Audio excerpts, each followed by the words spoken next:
Hi there, this is Natasha. I'm a crochet artist, tutor, and designer. You can find me on all social media platforms by the name My Creative Butterfly. I design crochet patterns from beginner till advanced levels, and I also take online and offline crochet classes. Welcome to my YouTube channel, and if you like what you learned today, don't forget to like and subscribe.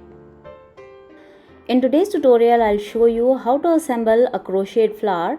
This method can be used for different types of crochet flowers, and this is just one of the assembly methods for the flowers. You can use multiple different methods, so I'll show you the one that I used for my fairy tale flowers.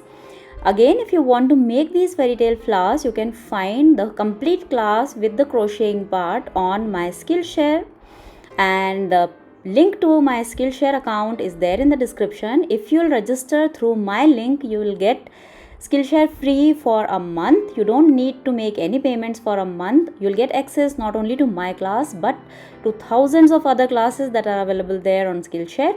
So go ahead and subscribe to Skillshare and watch the class and learn to make the flowers, and you can unsubscribe or you can cancel your subscription anytime you want. Now let us see how to assemble the flower. Now this one is a padded flower, so we'll be stuffing the flower head a little. Before that, let us weave in the ends. Now since there is going to be stuffing, so we don't need to weave in the ends. We'll just tie knots, and these knots will disappear with the stuffing that we are going to do for the flower head. So just tie 2 or 3 tight square knots in the flower, preferably towards the center of the flower, and then just cut off the threads very close to the knot. That's it, we are done with the weaving in of the flower head. Now repeat the same thing for the calyx as well. For the calyx, I'll just cut off the starting tail of thread. We'll not cut off the ending tail because this tail we'll be using for sewing. So just thread this tail of the thread in the tapestry needle, and we are going to sew the calyx at the back of the flower here like this. So whenever you are doing a big flower, you can always sew the calyx at the back of the flower. Once you are sewing it, make sure that the stitches are superficial. We will not pass the needle through and through the flower because we don't want the green thread to be visible on the right side of the flower. So I'll just pass it through the strands that are at the back of the flower. Just watch carefully how I am doing it. This can be done for the bigger flowers like sunflowers or the daisies. Once you have a big calyx to be sewn at the back, and the center of the flower also should be slightly bigger, then only this method works. So just keep sewing the calyx to the flower head, and see the green thread is not showing on the right side of the flower. So we'll do this all the way around, but we'll not finish the sewing for the complete circle because, as I said before, we need to stuff the flower head. So we'll just do it around 3/4 of the circle.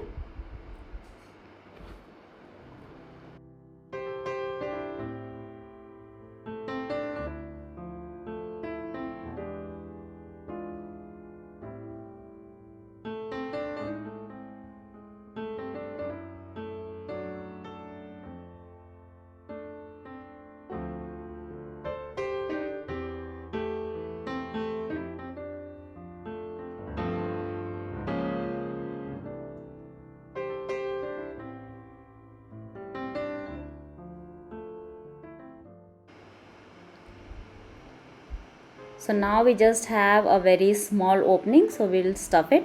Now make sure that you don't stuff it too tight because we don't want the fiber fill to show from the flower center. So it should be nice and firm, but it should not be too tight. Don't also fill it too loose, otherwise the flower will not take a proper shape. See here, it is nice and firm and puffy, and the fiber fill is not visible through the gaps of the stitches. Now we'll just finish off sewing the calyx.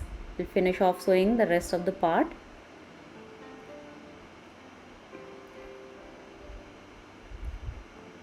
That's it. Once done, just pass the thread a few times through the center. Tie a knot first and then just pass it through the center a few times.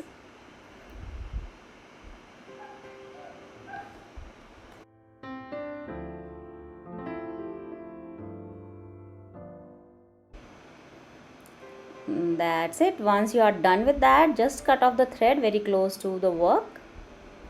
like that, and the flower head is assembled. Now next we'll see how to attach the stem. Now again, there are a number of different methods with which you can attach the stem to the flower head. So I'll be showing you just one method because I'm using a bamboo skewer, so you cannot twist or turn or fold it. So we are just going to be gluing it at the back of the flower. So let us see how to do that. Now before we attach this skewer to the flower, we'll attach the leaf and then cover the stem with the tape, and then we are going to attach it to the flower. So just finish off the leaf as we did for the flower. I'll just tie a few knots in the yarn, and we are not going to weave it in because this is what we are going to attach the leaf with to the stem. So just cut it off like I just did. Then take the floral tape and wind it nicely and neatly around the skewer, starting at the top. I'll be using the pointed tip to glue to the flower because that would be easier to insert through the center of the flower. So just wrap the floral tape neatly for around 2 inches like this, or for whatever length you want for the however below you want the leaf to be as the flower head. So just wrap it and then attach the leaf and then just continue wrapping like this. Now we will continue wrapping till the end of the skewer.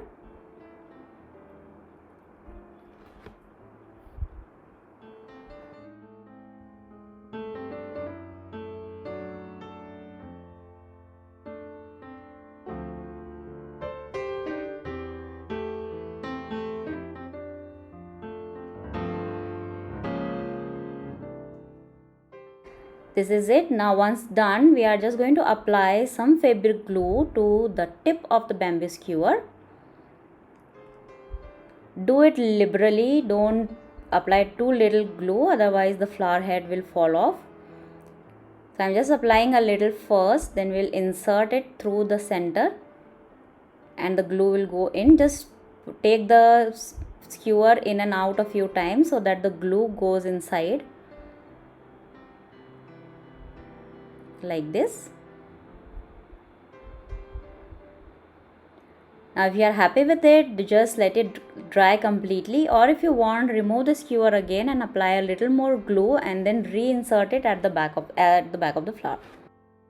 So this is it. This is one of the methods of attaching a stem to the crochet flowers. Now remember, this is a method that will be suitable if you are using a bamboo skewer or any kind of stick to make the stems of the flower. If you are using a wire, there will be a different method, or if you find any other method that is more suitable to you, you can follow that. This is just one of the methods that I like using for such type of flowers which have a puffy center, where I can easily insert a bamboo skewer or any kind of stick and glue it there in place. So I hope you found this helpful. Again, if you want to learn to make these crochet flowers, go and check the description. There is a link to my Skillshare account. The entire class with the crocheting part is there on Skillshare. You can register. Remember, it is free for a month. You don't need to pay anything. So go ahead and watch the class, learn to make the flowers for yourself. These flowers will make a perfect bouquet, or they'll also make a perfect gift for someone special. Or if you want, you can make these for decorating your kids' room, since these are very bright and bold and pretty for any kid. So I hope you enjoyed the tutorial. Thank you so much for watching. Bye bye and happy crocheting.